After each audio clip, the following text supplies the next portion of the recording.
পাকিস্তানের আসন্ন নির্বাচনে পাকিস্তান মুসলিম লীগের টিকিট বিতরণ শুরু। পাকিস্তান মুসলিম লীগ 2024 সালে সাধারণ নির্বাচনের জন্য পাঞ্জাব থেকে ন্যাশনাল অ্যাসেম্বলি এবং প্রাদেশিক অ্যাসেম্বলি আসনের প্রার্থীদের দলীয় টিকিট বিতরণ করছে।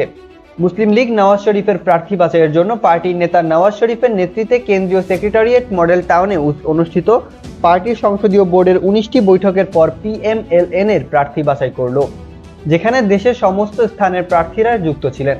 বুধবার রাতে মুসলিম লীগের সিনেটর এবং পার্টি নির্বাচন কমিশন সেলের ইনচার্জ ইসহাকদার PMLN এর টিকিট কারা 2024 সালে সাধারণ নির্বাচনে প্রতিদ্বন্দ্বিতা করবেন তাদের নামের চূড়ান্ত তালিকা প্রকাশ করেন।